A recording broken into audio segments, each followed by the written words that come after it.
ဒီနေ့တော့မြစ်သီးစုံဟင်းလေးကိုအရေးဆက်ဆက်လေးနဲ့ချက်စားမှာပါရေခဲတစ်တာရှင်းတဲ့နေ့ပေါ့နော်ရေခဲတစ်တာထဲမှာကြံနေတဲ့အသီးရွက်တွေက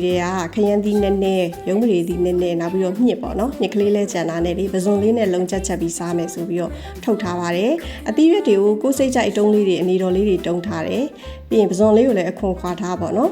လုံးချက်မှာဖြစ်တဲ့အတွက်ကြောင့်စိမ့်သားငပိရဲ့စားရဲ့ငါးသားမုံရဲ့ပြီးတော့အယောင်တင်မုံနည်းနည်းပေါ့နော်ပြီးရင်ကြက်သွန်ဖြူနီထောင်းထားတာပါတခါတည်းထည့်ပြီးတော့အသီးရွက်တွေနဲ့နှံ့အောင်နေပေးရပါတယ်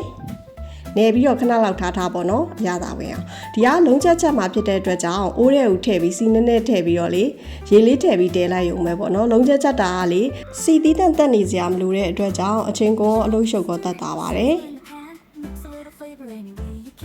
အရသာနှံ့နေပြီဆိုရင်ခဏလောက်ထားပေါ့နော်ပြီးရင်တော့အိုးထဲမှာနေထားတဲ့အသီးရွက်တွေအကုန်လုံးထည့်တယ်ပြီးတော့စုံကျင်းရည်လေးနည်းနည်းထည့်တယ်ပေါ့နော်စီလေးနည်းနည်းထည့်တယ်စီကလည်းအများကြီးထည့်စရာမလိုပါဘူးစီကြံရေကြံလေးပဲချက်မှာဆိုတော့လေခဏလောက်အဖုံးအုပ်ထားလိုက်တယ်ပေါ့နော်ဒါကလေအသီးရွက်တွေကရေလေးတွေထွက်လာအောင်ပါပြီးရင်ခဏလောက်မှွေပေးလိုက်ပေါ့နော်နှံ့အောင်အသီးရွက်နူဖို့အတွက်ကရေလေးနည်းနည်းထပ်ထည့်တယ်အရေးဆက်ဆက်လေးချက်မှာဆိုတော့ရေလေးနည်းနည်းပို့ထည့်ထားတယ်ပေါ့နော်ပြီးရင်အဖုံးအုပ်ပြီးတဲလိုက်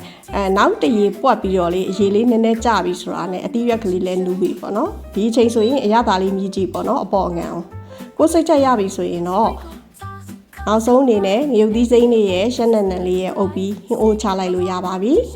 ရှက်နက်နန်အစားစူးပုတ်ရွက်တို့ပင်စိမ်းတို့အုပ်ရင်လည်းမှုေးပြီးတော့စားကောင်းတယ်ပေါ့နော်အိမ်မှာတော့ရှက်နက်နန်ပဲရှိလို့ပါ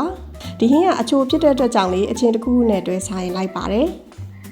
မပီတောင်းတမယာကြီးညှစ်တာပဲဖြစ်ဖြစ်ဒါမှမဟုတ်ရင်ဇီးပြူသီးထောင်းတို့မကြီးသီးထောင်းတို့ဂွေးသီးထောင်းတို့ဒီလိုမျိုးအချင်းမျိုးတွေနဲ့တွဲစားရင်လိုက်ပါတယ်ချီလီကတော့မြစ်ကြိုက်လို့လားမသိဘူးလေမြစ်ကိုဘယ်လိုပုံစံနဲ့ပဲချက်ကြိုက်ပါတယ်